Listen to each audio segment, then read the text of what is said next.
Imagine stepping into a room where all you see are your phone and a captivating book. Your hand moves straight to the glowing screen. It's quick satisfaction, a digital escape.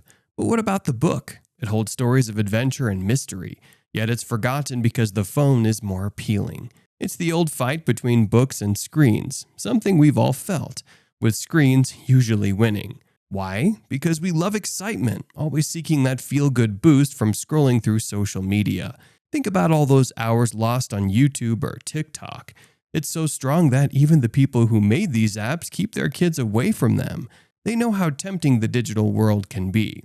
So it's no surprise that when it's just you, the book, and your trusty phone, the phone wins. It's not just a gadget, it's a door to endless fun, a digital playground where time flies. Now, imagine this. You're in a room with only one book and everything else is gone.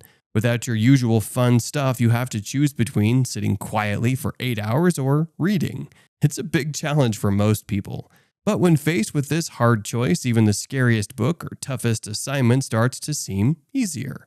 You might end up grabbing the book just to escape the boredom. As humans, we always look for things that make us happy. We love exciting stuff. Our phones offer lots of fun things, so it's no surprise we like them. But when there's a cool book around, it's hard to resist. Even doing normal chores seems better than sitting alone in silence. Have you ever felt like you were constantly getting lost in the endless sea of online videos, but never truly feeling fulfilled? With friends busy and nothing urgent to do, I turn to immediate satisfaction. Even though it doesn't truly make me happy, my mind deceived me into thinking it was the most fun activity, continuing the pattern. Yet, in the last year, I have successfully reduced aimless scrolling by strengthening my concentration with meditation, a habit I fully support. Spend only 3 minutes daily on meditation for a month and you'll experience a significant increase in focus, enabling you to avoid mindlessly surfing the internet. Furthermore, I have utilized software to prevent access to unproductive websites and apps, allowing me to escape unnecessary distractions. In a world filled with distractions, removing these interruptions can greatly improve your concentration. Start by getting rid of the less important distractions, like games and websites that don't provide any satisfaction.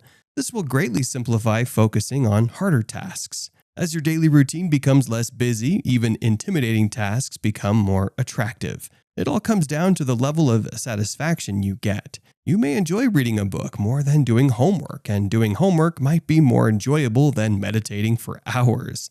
Does this mean we should completely give up on all distractions? The majority of us, including myself, would say no. Despite significantly reducing my use of social media, giving it up entirely is not possible.